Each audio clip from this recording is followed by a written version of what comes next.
Yo, what's up gamers? Welcome back to another DBD video.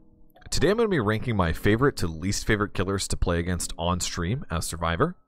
This idea was recommended by members of my Discord. If you're interested in joining, the link will be down below in the description.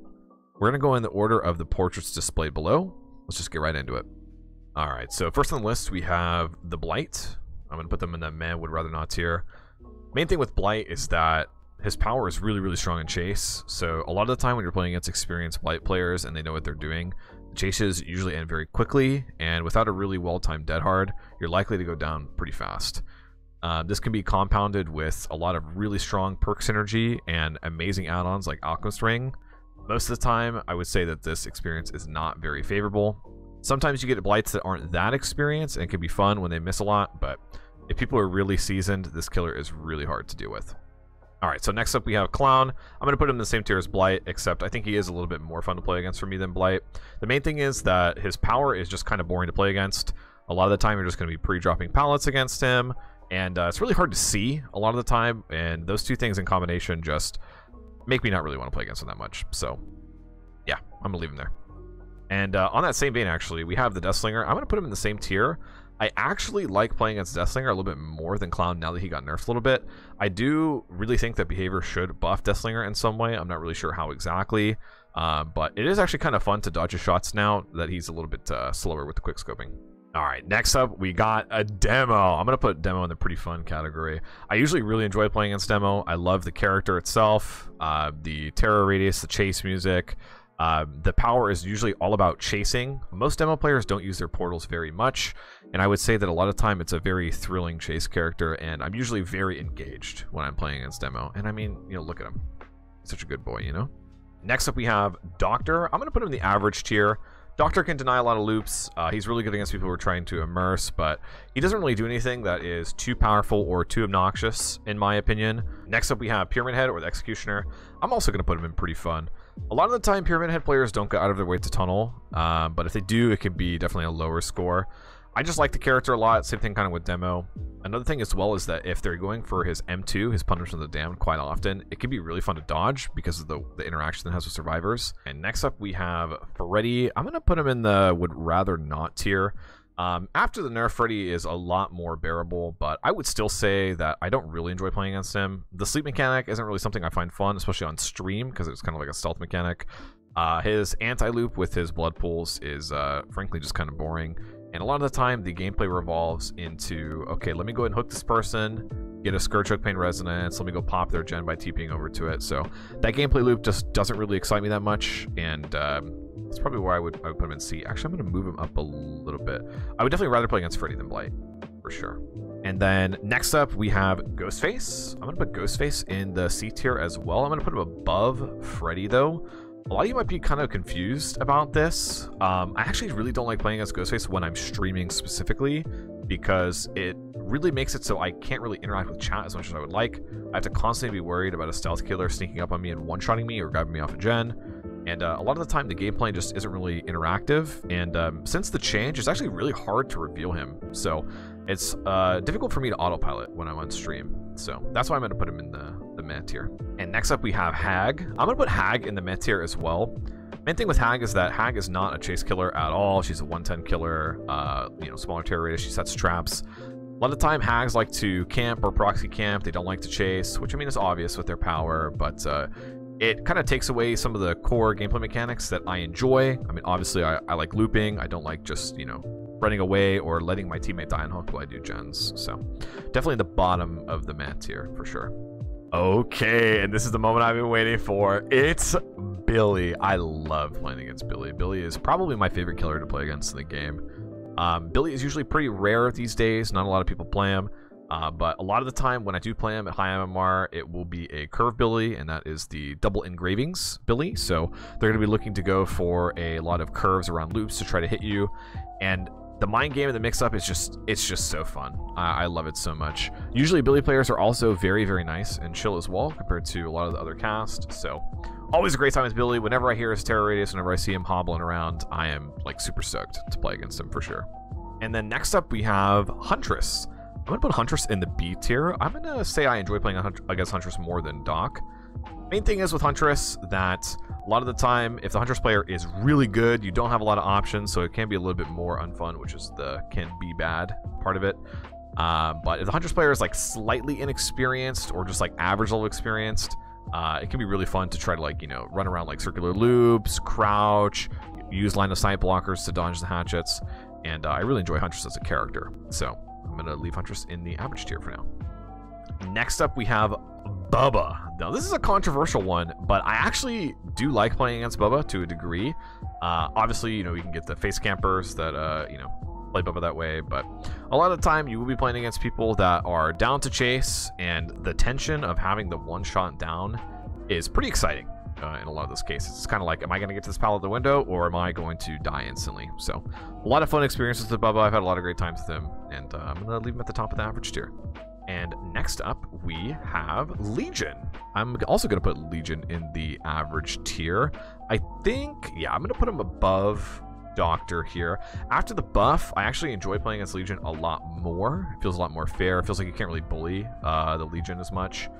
A lot of the time, I will say, though, that there can be situations where they're running a lot of slowdown, things like Thanatophobia, you know, Pentimento, Dying Light, other gen regression perks, and they're kind of just like running around mending people, not really chasing anyone, and the gens take forever, you have to mend. And when that happens, it can be kind of unfun, but those games are kind of few and far between. A lot of Legion players are just, you know, looking to injure people, get some info, and commit to chases as an M1 killer. So, and next up, we have Myers. Myers is also one of my favorite killers to play against. The diversity of all of Myers' add-ons lead to a lot of different potential games that you can have. You can be playing against a Scratch Mirror Myers, getting jump scared all the time. You can be playing against a Tombstone Piece or Tombstone Myers, where you're worried about getting moored. You have to play around that. You have to, you know, make sure that you don't get stalked a lot, hop in lockers, stuff like that. Or you can be playing against Infinite Tier 3 Myers with the, you know, the instant downs for the rest of the game. So, I don't know. I really like Myers as a character. I really like the Halloween movies. I think that they did a really good job with Myers. I hope he gets buffed soon. But you know, whenever you load into a game with Myers, you really don't know what to expect with his add-ons. So that's something that I really, really enjoy. And I kind of wish that the other killers had some of that same design philosophy that Myers does. All right, and next up we have Nemesis. I'm going to be putting Nemesis in the B tier as well. I think I'm going to put Nemesis before Legion. Resident Evil is one of my favorite franchises. I really enjoy Resident Evil. The thing with Nemesis, though, is that the zombies always lead to like a lot of really weird shenanigans happening. A lot of my favorite memorable moments with Nemesis are the zombies doing something wild. I will say, though, that a lot of the Nemesis players I do play against end up camping, and sometimes you get those zombies that are also camping the hook, and it feels like you're playing against 3 killers, which can be kind of unfun, which is why I'm going to leave in the average tier. And next up, we have Nurse, and I am also going to put Nurse in the average tier, but I'm actually going to put Nurse at the bottom of the average tier. So if the Nurse player is very, very good, I would honestly consider putting them in the I consider DCing multiple times category. But usually most of the time, Nurse players aren't extremely experienced. They're just like pretty good at the game. So there are some things that you can do, but you know, Nurse does kind of defy what the game is intended to do with looping, so kind of depends on the situation, I would say. I have had a lot of memorable games as Nurse, or playing against Nurse, but a lot of the time that's because the Nurse player is not that experienced. Usually when they are, it's just a wipe in solo queue. And next up, we have the Oni. I'm actually going to put the Oni in the pretty fun TBH category. I'm going to put them above Pyramid Head. I actually really like playing against Oni. Oni is really, really scary. In fact, Oni is probably the most intimidating killer in the game for me to play against. Whenever I play against Oni, I am very on edge. And when he's in his power, he is very scary. I try my best to stay away from him. But I really like his character design. His chase music is fantastic. And that kind of spot in the beginning of the game where you're trying to, like, you know, play safe, pre-drop pallets against Oni can also be like pretty exciting. So I'm gonna leave him in this tier. I think he's really cool, and these 5 killers, dude, I'm always so stoked to play against them. Next up, we have Pig. I'm gonna put Pig in the meh category. The main reason is that a lot of the time, the trap RNG is just really painful to deal with. You know, Pig as a killer with the crouch and ambush is not really something that I think is like unfun to play against necessarily. In fact, I honestly kind of think it needs a buff. But there's a lot of times where I'm streaming, I'm trying to talk to chat, and you know, we've done our 3 traps, we're on our 4th, and we get pushed off, and we just end up dying to the trap, which is really sad and not that exciting, because nobody really wants to run around the map and try to interact with the box, right? Like you want to be trying to like progress the game, take chases, do stuff like that. And the way that the slowdown is designed is just kind of unfun for me. Next up, we have Plague, and I'm also going to be putting Plague in the meh tier. I'm going to put Plague above Blight and Hag. The main reason is that you're pretty much injured the entire game against Plague most of the time in solo queue, unless your teammates decide that they want to, you know, use the pools. And the worst thing is that a lot of the time with Plague, I see Thanatophobia and I see Hex Pentimento, and taking like 150 seconds to do a generator is just so painful. I absolutely despise it. And like, you know, you're almost always going to see Thanatophobia on Plague, right? It just makes so much sense on this character. So the games just feel really slow.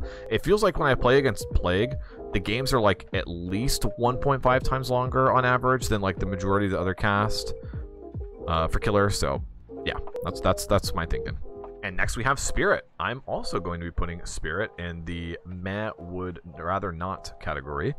After the nerf, Spirit is definitely a lot more bearable to play against, but the main thing is, like, you're kind of just stuck against Spirit. There's not really a lot you can do if the Spirit player knows what they are doing. You know, with the change, we are able to mind game a little bit, but a lot of the time it's going to result in you just crouching and hoping if you don't have Iron Will, or just, you know, leaving the loop, doing gens, not really interacting with the Spirit.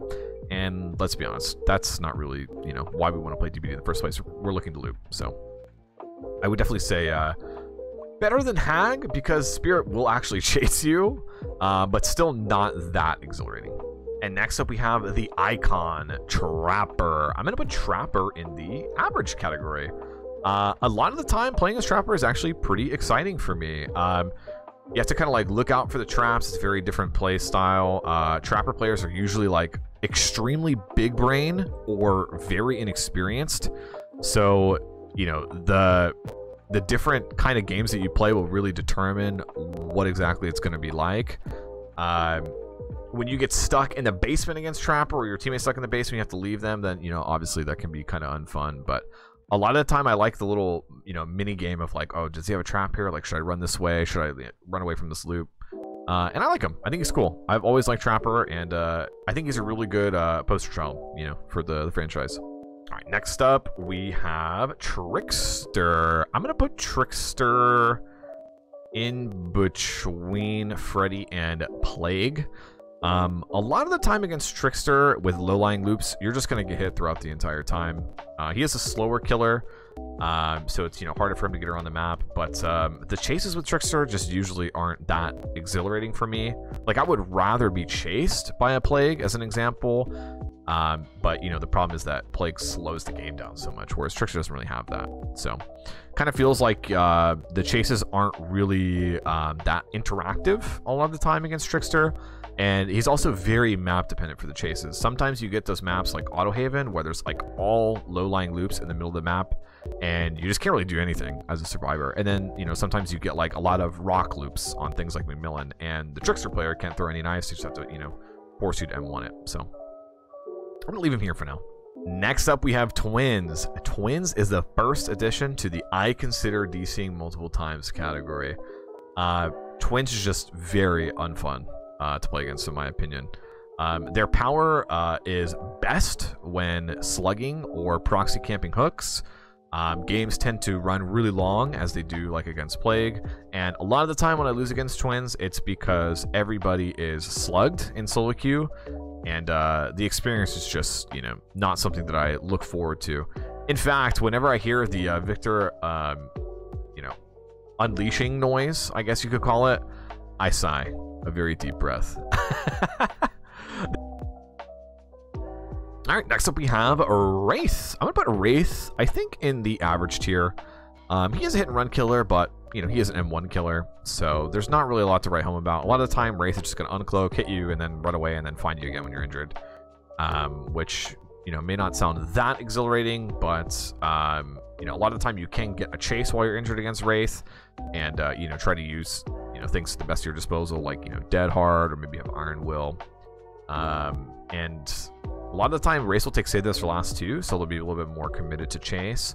And yeah, I like playing against Wraith, I feel like, on average, compared to a lot of the other killers. I don't have much else to say. His power is pretty simple.